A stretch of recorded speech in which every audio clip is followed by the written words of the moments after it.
Principles of basic staining.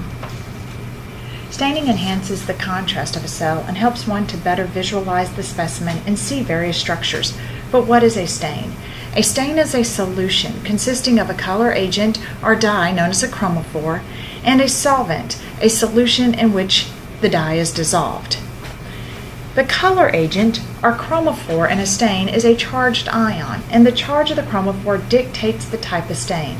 In a basic stain, the chromophore is positively charged ion. The positive charge of the dye will be attracted by the negative charge of the cell, and the chromophore will pass through the cell's membrane, staining the specimen. On the other hand, in an acidic stain, the chromophore is negatively charged. The negative charge of the cell will prevent the dye from entering the specimen, thus the chromophore remains outside of the specimen and stains the background. There are three main categories for staining: simple, differential, and special stains. In a simple stain, only one stain is used. The process has few steps and doesn't require much time. Therefore, it's simple compared to other staining methods. There are two types of simple staining techniques: direct stain and negative stain. In a direct stain, a basic stain is used. Remember from our previous slides, a basic stain has a positively charged chromophore. Thus, the specimen will be stained in a direct stain. In order to perform a direct stain, the specimen must first be fixed to a slide, so it will remain on the slide during the staining process. A direct stain is also referred to as a positive stain. Methylene blue is a commonly used direct stain. On the other hand, negative stains use an acidic type stain such as nigrosin. Recall that acidic stains have negatively charged chromophores. Thus, in a negative stain, the background is colored, not the specimen. Negative stains are often used for delicate specimens due to the fact you do not have to fix the specimen to the slide in this staining procedure. Here are examples of simple stains.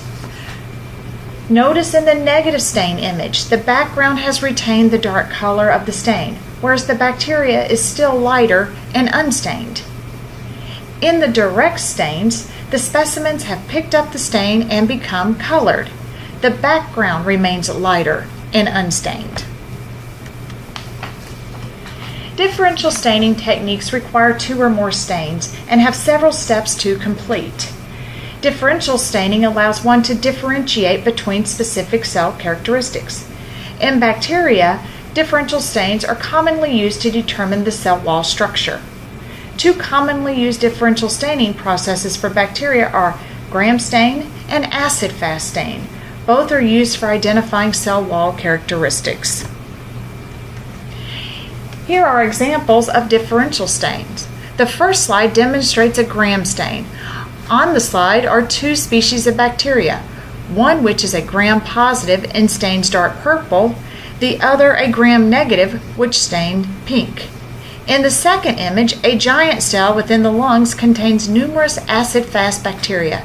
You can see the bacterial cells as they are stained pink against the blue stain of the lung tissue. Special stains are used to distinguish particular structures on cells, such as the presence of a capsule or flagella. Special stains require several steps and can get quite complicated. However, they are great for helping with identification of a microbe. Here are two examples of special staining techniques. The first is an endospore stain, and the second is a stain for flagella. So in conclusion, we must remember there are many staining techniques one can use. You just need to know what is the objective of the staining the specimen. All staining techniques help us better visualize the cell or a particular structure within the cell, thus providing us with information to better identify the microbe.